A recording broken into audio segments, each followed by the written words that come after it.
Hey, what is going on today, everybody? Today I'm taking a crack at my Assa D12. This is a surprisingly tough lock, even for a brown belt lock. It's got a really restrictive keyway. You can see it's basically got a hard right angle in there, and there's very little clearance. The pins almost rest right on top of that kind of bump out in the warding. So it's a very difficult keyway to navigate. This is that rare situation. I know, we always ask, like, do you actually need any picks that are, like, thinner than 19 thousandths? And most of the time the answer is no. And I'm sure there's someone that can pick this with a thicker pick, but it's not me. This is that rare situation where I actually need a 15 thousandths pick to get at it. Here's my key here. These last two cuts being high are a big part of what's made this so difficult for me. The keyway is restrictive. It has these, it's the D12s, it has these kind of interesting like sawtoothed pins, key pins. We'll take a look at them when we actually gut, assuming we get into it. But yeah, it's difficult to get purchase on them from the weird angle you have to work through in the keyway, and then the high lift at the very back of the lock on top of that. The key does work just fine. This lock turns super smoothly. Hopefully we can get this picked, because honestly this is one of those locks that I'm ready to be done with. I have opened it a couple of times, but it's difficult. It's difficult and time consuming, and hopefully we're gonna get it relatively quickly today. I'm gonna move my camera just a little bit so you can get a better kind of look at what's going on here. There we go. Yeah, so hopefully we can get this guy open today, but we'll see. It's a big pain in the butt. This does have Assa barrel drivers in it, along with matched milling. It's for a brown lock, it's a relatively complicated lock, and with the difficult keyway on top of that,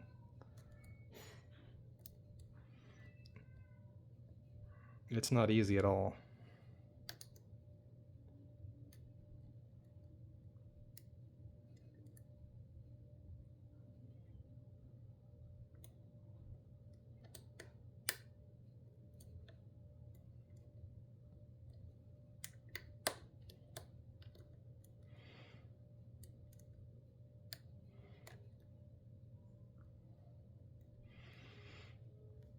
Just like any other lock with barrel drivers, I'm working those barrel drivers up into the milling.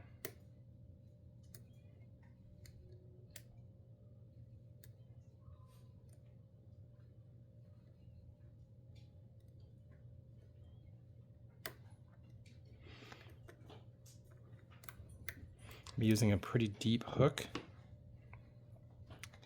because it's difficult to access some things in the back, so I'm going to go over the front with a shorter hook here. Start a good click off of pin 3, I think.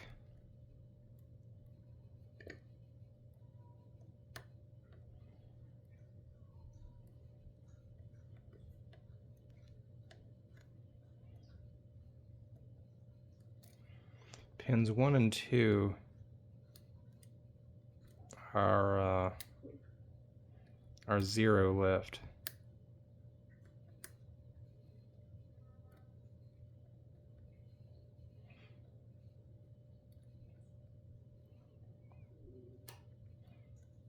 So I'm mostly trying to just not interact with them.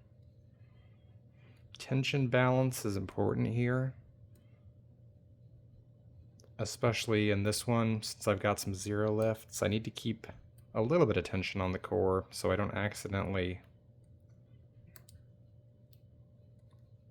overset a 0 lift.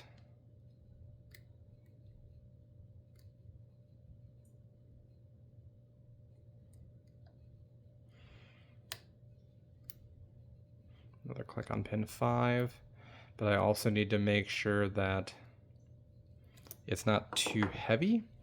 Since the angle that we're accessing these pins through is kind of awkward, it's hard to apply a whole lot of force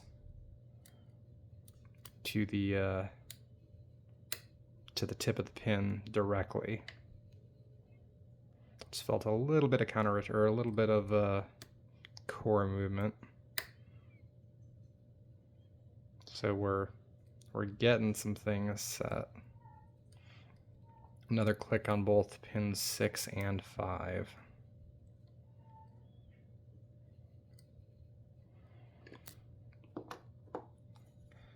Keep switching back and forth between this deep hook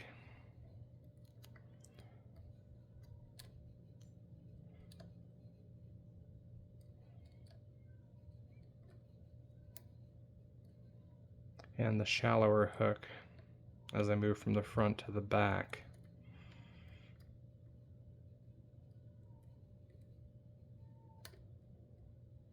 I've watched a lot of videos of folks picking this lock, and I can honestly say pretty much everybody makes it look way easier than this lock has proven to be for me. This honestly I think is probably the single toughest brown belt lock that I've ever picked.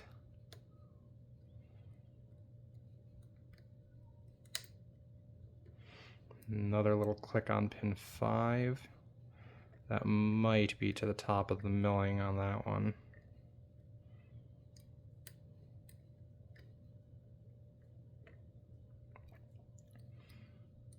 Even with a pretty deep hook, I'm kind of maxing out how much reach I have on these back pins. So I'm kind of lifting a little bit myself to get a little extra on there.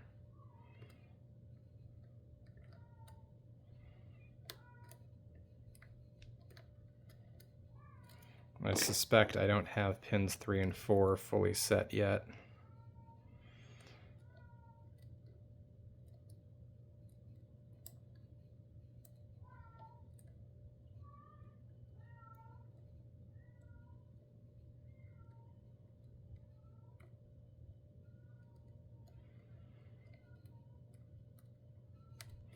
Again, with the shape of this keyway,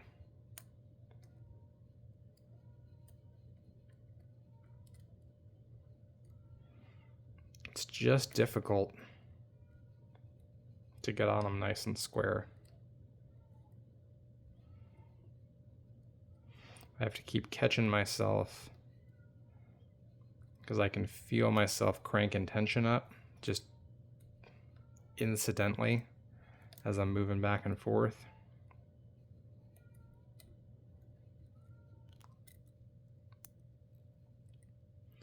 And I know from working on this lock a little bit so far that, like I said, since I'm applying everything at a bit of an angle and I'm not really putting a lot of force cleanly on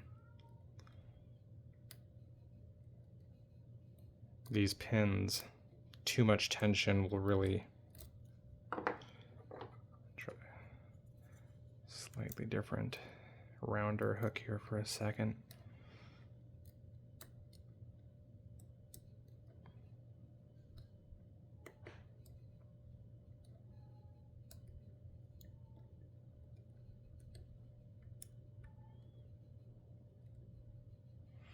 So when I get to a point with this one, I've found where everything feels pretty good and set.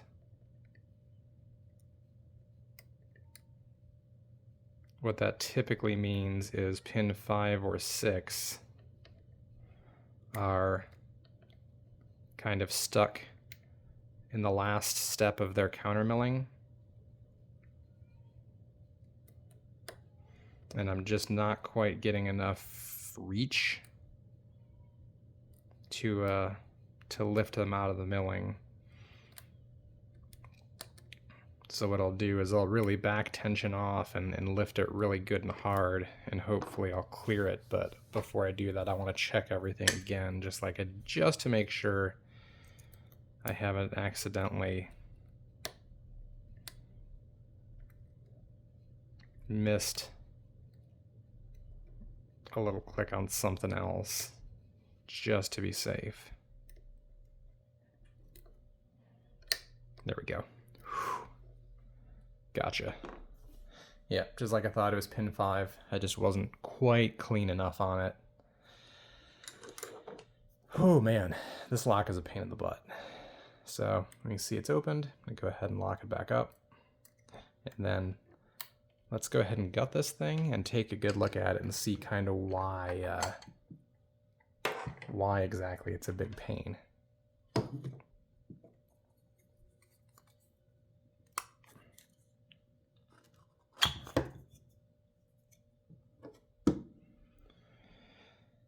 So, as you'll see when we'll get down to it, the key pins can be rotated into 2 different directions. From what I understand, that gives us, well, gives a locksmith additional options when they're master keying these cylinders. So the key pins have like a set of wings on them to keep them from rotating. It's almost like a Medico key pin where it has a slant on it, except these kind of have a little bit of a tooth. We'll take a look at them here when we get to them. But one of the effects of that is that the key pins won't come out through the top of the cylinder. So we'll go ahead and we'll pull all of our barrels real quick through the top. And then we can, you know, nice and safely gut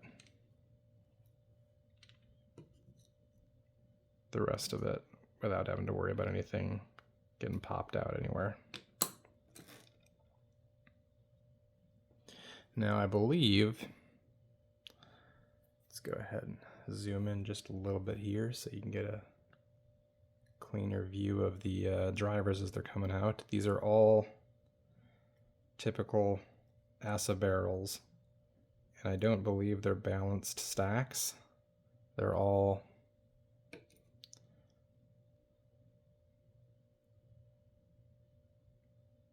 the same size barrel. 6, 5, 4, 3,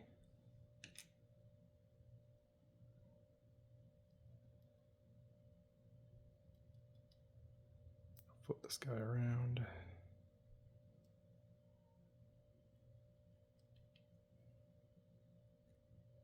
1 and 2. And like I said, the key pins, they won't come out through here because they've got these little fins on them. We'll take a look at that in just a second though.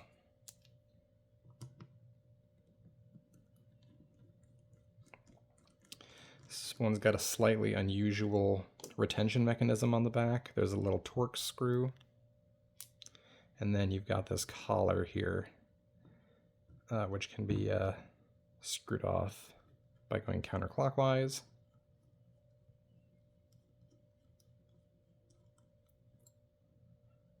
And then once that collar is removed, there's a little hold down that interfaces with that screw to help keep everything aligned. That can come off as well.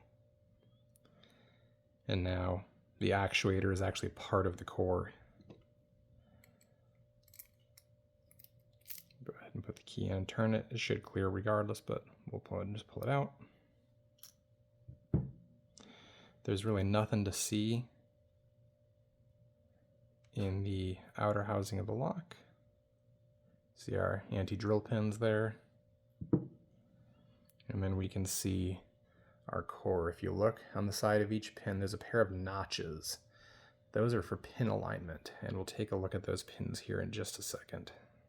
Go ahead and pull my key out. So I'm just going to cover up the pins so they don't go flying. Now when you look at the key, you'll see there's actually a bunch of kind of jagged cuts on here. So each pair of 2 cuts is for 1 pin. So for example, if we take a look at pin 1 here, let's go ahead and take this guy loose.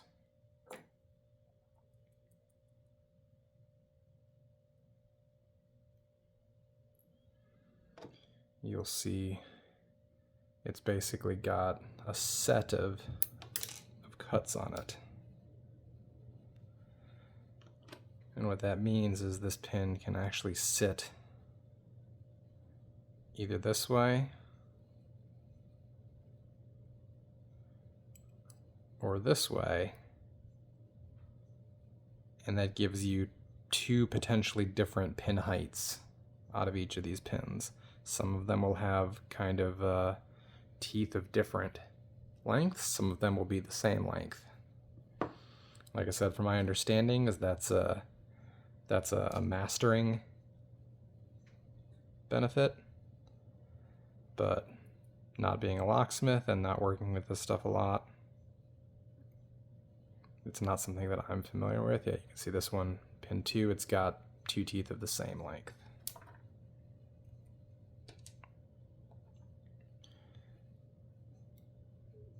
Pin 3, same thing, teeth, dissimilar lengths.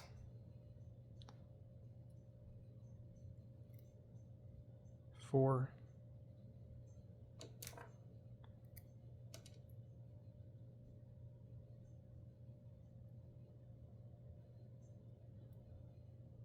Six. This is one of the reasons that like pin 6 is particularly difficult to get lifted high enough, as you can see. So it's a shorter pin and it has one side that's much longer than the other, which means once you've got it pushed up into the chamber a little bit, your contact surface on that pick is real small because you're just reaching to the outside edge of the cylinder for this one little kind of nub on that point where it's extra long. You're used to reaching to the middle of a chamber where the point of a pin is. Kind of the same thing, but to a lesser extent on pin 5, it's even smaller and it's got one longer side. So again, your contact area is real limited. And we can see when we take a look that we've got our barrel milling in each chamber. So you're messing with some pins that are difficult to access because the keyway is an awkward shape. And even when you can get access to them, you're contending with the Assa barrel milling, which makes them not want to walk up. So it's hard to apply force to them. They're an unusual shape, so your contact area is minimal. This is a tough lock for a brown lock.